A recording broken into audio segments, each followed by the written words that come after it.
നമസ്കാരം, മലയാളി വാർത്തയിലേക്ക് സ്വാഗതം. നമ്മുടെ സംസ്ഥാന ചലച്ചിത്ര അവാർഡൊക്കെ ഇന്നലെ പ്രഖ്യാപിച്ചിരിക്കുകയാണ്. ഒരുപാട് നല്ല വിഭാഗങ്ങൾക്കും കിട്ടിയിട്ടുണ്ട്, നല്ല ആളുകൾക്കും കിട്ടിയിട്ടുണ്ട്.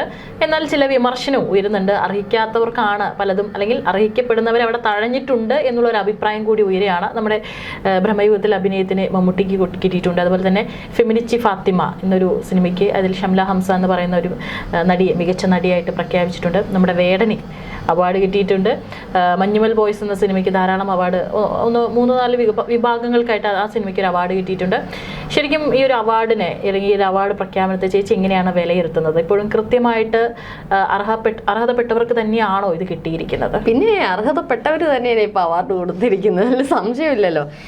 ശരിക്കും പറഞ്ഞാൽ ബ്രഹ്മയുഗത്തിലെ മമ്മൂട്ടിയുടെ അവാർഡിന് എനിക്കൊന്നും തന്നെ പറയില്ല. നല്ല അഭിനയമാണ്. ഞാൻ ബ്രഹ്മയുഗം കണ്ടിട്ടുള്ളത് കൊണ്ടും ആ സിനിമയ്ക്കും ഒരു പ്രത്യേകതയുണ്ട്. ബ്ലാക്ക് ആൻഡ് വൈറ്റിൽ ആ ഒരു ഇത്രയും ഒരു സിനിമ എടുക്കണം എന്നുണ്ടെങ്കിൽ അതിൻ്റെ മേക്കിങ്, ഇതിനൊക്കെയാണ് അവാർഡ് കൊടുക്കണം.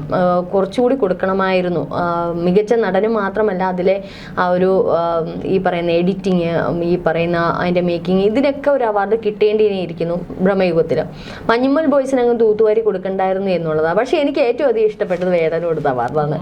ഞാൻ എന്തായാലും ഒരു പോസ്റ്റ് വായിക്കാമേ. ഒരു ഫേസ്ബുക്കിൽ വന്നൊരു പോസ്റ്റാണ്. 2001 സംസ്ഥാന ചലച്ചിത്ര അവാർഡ് നിർണയ വേളയിൽ അവസാന റൗണ്ടിലെത്തിയത് 2 ഗാനങ്ങളായിരുന്നു. ഒന്ന് രാവണപ്രഭുവിലെ ഗിരീഷ് പുത്തഞ്ചേരി രചിച്ച ആകാശദീപങ്ങൾ സാക്ഷി, വളരെ എനിക്ക് ഭയങ്കര ഇഷ്ടമുള്ള ഒരു പാട്ടാണ്. രണ്ടാമത്തേത് മേഘമൽഹാർ, ONV കുറിപ്പ് എഴുതിയ ഒരു നർ പുഷ്പമായി. അപ്പോൾ ജൂറിക്ക് വളരെയധികം ആശയക്കുഴപ്പമുണ്ടായി, ഇതിൽ ആർക്കാണ് കൊടുക്കേണ്ടിയിരിക്കുന്നത്. ഒടുവിൽ ഭൂരിപക്ഷം പേരിന് അംഗീകരിച്ച ഒരു ഗാനമാണ് ഗിരീഷ് പുത്തഞ്ചേരിക്ക് മറ്റേ ഏതാണ് അതായത് പുത്തഞ്ചേരി ആകാശദീപങ്ങൾ സാക്ഷി. അതിനവസാനം അവാർഡ് കൊടുത്തു ഗിരീഷ് പുത്തഞ്ചേരിക്ക്.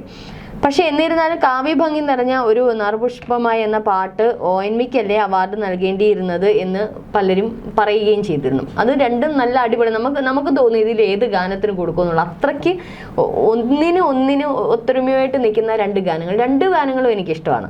അതുപോലെ തന്നെ 2005 ഇതുപോലെ ഒരു ആശയക്കുഴപ്പം ഉണ്ടായി. നോട്ട സിനിമയിലെ പൊൻകുന്നം ദാമോദരൻ വർഷങ്ങൾക്ക് മുമ്പ് എഴുതിയ പച്ചപ്പനം തത്തെ എന്ന ഗാനവും അനന്തഭദ്രത്തിന് വീണ്ടും ഗിരീഷ് പുത്തഞ്ചേരി എഴുതിയ തിരനുരയും എന്ന ഗാനം. അപ്പോൾ അന്ന് ഇതുപോലെ ജൂറി അംഗങ്ങൾക്ക് ഭയങ്കര ഒരു സംശയമുണ്ടായി, ഏതിന് കൊടുക്കും. രണ്ടും നല്ല അടിപൊളി പാട്ടുകൾ. പക്ഷേ അതിൽ ഒരു ജൂറി മെമ്പർ ഈ പാട്ടിന് ഒന്നുകൂടി ഇഴകേറിയൊന്ന് പരിശോധിച്ചു. അങ്ങനെ തിരനുരയിൽ നിൻ ചുരുൾമൊഴിയിൽ സാഗര സൗന്ദര്യം എന്ന് തുടങ്ങുന്ന വരിയിൽ കാമുകിയുടെ സൗന്ദര്യത്തെ സാഗരത്തോട് ഉപമിച്ചത് നന്നായിട്ടുണ്ടെങ്കിലും അത് നുരയുന്നത് പോലെ എന്ന് പറയുമ്പോൾ നരബാധിച്ചവളാണോ കാമുകി എന്ന ആശയക്കുഴപ്പം ഉണ്ടാകുന്നതായി അഭിപ്രായപ്പെട്ടു അതിലൊരു ജൂറി. അതുകൊണ്ട് നോട്ടത്തിലെ പച്ചപ്പനം തത്തെ എന്ന പാട്ടിന് അവാർഡ് കൊടുത്തു. അന്നത്തേക്ക് അവാർഡിന്റെ വിലയിരുത്തലുകളാണ് പറയുന്നത്, ഒരു പ്രേക്ഷകനും പറയുന്നതാണ്. 2024 ഏതായാലും ഇപ്പോഴത്തെ ഒരു അവാർഡ് നിർണയത്തിൽ ഗാനരചയിതാവിനെ കണ്ടെത്താൻ ഒട്ടും പ്രയാസം അനുഭവപ്പെട്ട് കാണത്തില്ല. മറ്റൊന്നും നോക്കാതെ വേടന് കുതന്ത്രത്തിൽ കൊടുക്കാൻ അവർ തീരുമാനിച്ചു. ഇത് ഞാൻ എഴുതിയതല്ല, പത്മിനി ധനേഷ് കെ എഴുതിയതാണ് ഈ ഒരു പോസ്റ്റ്. അപ്പോൾ എനിക്കും അതേ പറയാനുള്ളൂ. ഈ സംസ്ഥാനം ഭരിക്കുന്ന നമ്മുടെ പിണറായി സർക്കാർ, പ്രത്യേകിച്ച് LDF സർക്കാർ, കലാകായിക ബോധങ്ങൾ തീരെയില്ലാത്ത, സാംസ്കാരിക നേരെ തൊട്ട് തീണ്ടിയിട്ടില്ലാത്ത ഈ സർക്കാർ കുതന്ത്രത്തിന് തന്നെ കൊടുത്തില്ലെങ്കിലേ അതിശയമുള്ളൂ എന്നുള്ളതാണ്. അവരെ കൊടുക്കും, അവർക്കേ ഇത് സാധിക്കൂ എന്നുള്ളതാണ്. ബാക്കി ഇപ്പം മമ്മൂട്ടിക്ക് കിട്ടിയതോ അല്ലെങ്കിൽ മറ്റേതെങ്കിലും കാര്യത്തിന് കിട്ടിയതോ ഒന്നും എനിക്ക് ഞാൻ അതിലൊന്നും പറയുന്നില്ല. പക്ഷേ ഇത് ഇച്ചിരി അന്യായമായി പോയി എന്നുള്ളതാണ്. ഒന്നാലോചിച്ച് നോക്കുക. ഇന്നലത്തെ ഒരു സംസ്ഥാന അവാർഡിൻ്റെ ഈ ഒരു കാര്യത്തിൽ മറ്റൊരു പോസ്റ്റ് ഇങ്ങനെയാണ് പറഞ്ഞിരിക്കുന്നത്: പല നല്ല സിനിമകളും നന്നായിട്ട് അവഗണിച്ചിട്ടുണ്ടെന്നും പ്രകാശ് രാജ് ദേശീയ അവാർഡിനെ കുറിച്ച് പറഞ്ഞ പോലെ ഈ അവാർഡ് കിട്ടാത്തത് തന്നെയാണ് മികച്ച അവാർഡ് എന്ന് ഒരാൾ പറഞ്ഞത്രേ. ആ ദേശീയ അവാർഡിനെ പറ്റി പറഞ്ഞല്ലോ, മമ്മൂട്ടി അർഹിക്കുന്നില്ല അവരെന്ന്. അതുപോലെ തന്നെയാണ് ഇപ്പോൾ സംസ്ഥാന അവാർഡ് കിട്ടാത്തവർ വിചാരിക്കുന്നത്, അയ്യോ കിട്ടാൻ ഞാൻ നന്നായി, അല്ലെങ്കിൽ നാറിയനെ കൈക്കൂലി കൊടുത്ത് വാങ്ങിച്ചു എന്നുള്ള രീതിയിൽ ഇത്തവണത്തെ സംസ്ഥാന അവാർഡ് വരത്തുള്ളൂ. അത്രയ്ക്ക് തരം താന്ന അവാർഡ് നിശ്ചയമാണ്. പ്രത്യേകിച്ച് വേടൻ്റെ ഈ ഒരു, നമുക്കിപ്പോൾ വേടനോട് എന്താണ് ഇത്ര ഇതെന്ന് ചോദിക്കും. അയാളുടെ വ്യക്തിപരമായിട്ടുള്ള കഞ്ചാവടിയും പെണ്ണുപിടിയും ഒക്കെ മാറ്റി നിർത്താം. പക്ഷേ നല്ലൊരു ലിറിക്സ് ഉണ്ടായിരിക്കണേ. അതിലെന്താണ് ലിറിക്സ്? കുതന്ത്രതന്ത്രം ഒന്നും അറിയില്ലടാ, കുടിച്ച കള്ള് കള്ളമൊന്നും പറയില്ല. എനിക്ക് തോന്നുന്നു വേടൻ ഇതിനേക്കാൾ മുമ്പ് എഴുതിയ മറ്റു 1-2 പാട്ടുകളുണ്ടായിരുന്നു, അത് എത്രയോ ഭേദമെന്ന് ഞാൻ ചിന്തിക്കും. ഇതിനകത്ത് എന്ത് നല്ല വരികളാണുള്ളത്, എത്രയോ നല്ല വരികൾ എഴുതുന്ന എത്രയോ നല്ല കവികളുള്ള മലയാള സിനിമയിൽ ഇത് മാത്രമേ കിട്ടിയുള്ളൂ എന്നുള്ളത്. ഇതിനകത്ത് പലരും ട്രോൾ ഇറക്കുന്നുണ്ട്, ഈ സ്വർഗത്തിരുന്നുകൊണ്ട് വയലാർ ONV ഒക്കെ തലയിൽ കൈ വെക്കുന്നുണ്ടായിരിക്കും, ഇപ്പം ഇരുന്ന് ചിന്തിക്കുന്നുണ്ടായിരിക്കും, അയ്യോ ഞങ്ങൾ എന്തിനാണോ എന്തോ ഈ അവാർഡ് വാങ്ങിയതെന്നുള്ളത്.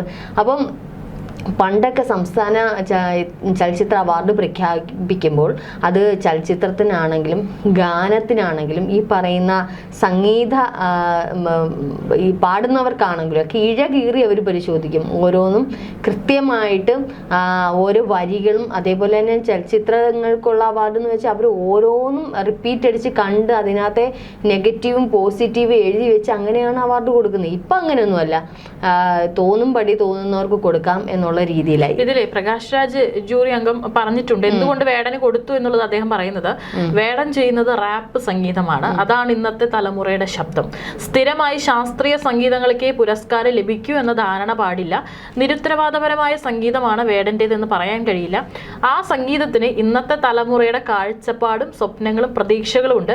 അതുപോലെ തന്നെ അതിലെ കഥാപാത്രത്തിന്റെ വിവിധ അടരുകൾ ആ പാട്ടിൽ ഉൾക്കൊള്ളിക്കാൻ വേടൻ ശ്രമിക്കാറുണ്ട് എന്ന് പറഞ്ഞുകൊണ്ട്, അതായത് ഇന്നത്തെ തലമുറയുടെ ശബ്ദമായതുകൊണ്ടാണ് വേടനെ ഇന്നത്തെ തലമുറ 80 കാലഘട്ടങ്ങളിലെ പാട്ട് പാടിക്കൊണ്ട് ആസ്വദിച്ച് നടക്കുന്നത്. ഇത് റാപ്പ് മ്യൂസിക് എന്ന് പറയുന്ന ഒരു പ്രത്യേക വൈബിന് അല്ലെങ്കിൽ പ്രത്യേക ഒരു സാഹചര്യത്തിൽ കേൾക്കുന്നതാണ്. ഒരാൾക്ക് വളരെ വേദന എടുത്തിരിക്കുമ്പോൾ അല്ലെങ്കിൽ ഒരാൾക്ക് സന്തോഷമായിട്ട് ഇരിക്കുമ്പോൾ റാപ്പ് മ്യൂസിക് ആരെങ്കിലും കേൾക്കുക. റാപ്പ് മ്യൂസിക് ഒരു ജില്ലടിക്കാൻ വേണ്ടി ഒരു ചില്ലിങ് ഒരു ഇത് മാത്രമേ ഉള്ളൂ. പക്ഷെ അതിനകത്ത് നല്ല വരികളുണ്ട്. ഇപ്പം ഈ പറയുന്നത് പോലെ വേടൻ എഴുതുന്ന നല്ല വരികളാണ്. ആ വരികൾ നല്ല രീതി മനോഹരമായിട്ട് പാടിയാൽ ഒരുപക്ഷെ ആൾക്കാർ കേട്ടിരിക്കും. റാപ്പ് മ്യൂസിക് എന്ന് പറഞ്ഞ ഒരു പ്രത്യേക വിഭാഗം ഏർപ്പെടുത്തിക്കൊണ്ട് എന്തുകൊണ്ട് അവാർഡ് കൊടുത്തില്ല? അങ്ങനെ അന്നേ വേടൻ ഓക്കെയാണ് ദേശീയ സംസ്ഥാന അവാർഡ് കൊടുക്കുക. റാപ്പ് മ്യൂസിക് എന്ന് പറയുന്ന ഒരു പ്രത്യേക വിഭാഗം അവരെന്തുകൊണ്ട് ഇവർക്ക് ചേർക്കാനും എടുത്ത് കളയാനും ഒക്കെ എളുപ്പമാണെന്നല്ല. അതിപ്പോൾ ബാലതാരങ്ങളുടെ ഇത് ഈ തവണ എടുത്തേ കളഞ്ഞല്ലോ. അപ്പോൾ ഇവർക്ക് ഒരെണ്ണം ചേർക്കാനും പറ്റും, എടുത്തു കളയാനുമുള്ള അധികാരമുണ്ട്. അപ്പോൾ റാപ്പ് മ്യൂസിക് ഇത്തവണത്തെ സംസ്ഥാന അവാർഡ്, പുതിയൊരു അവാർഡ് റാപ്പ് മ്യൂസിക്, അല്ലെ റാപ്പ് സിംഗർ, അല്ലെ റാപ്പ് ലിറിക്സ് എന്നും പറഞ്ഞുകൊണ്ട് കൊടുക്കാമായിരുന്നല്ലോ. അപ്പോൾ എല്ലാം തൂത്തുവാരി വേടനെ അടിച്ചു മാറ്റായിരുന്നല്ലോ.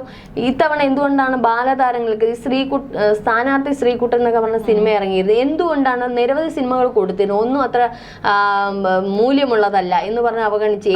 നമ്മുടെ ശ്രീജിത്ത് പണിക്കർ ഒരു പോസ്റ്റ് ഇട്ടിട്ടുണ്ട്, അത് വായിക്കാം.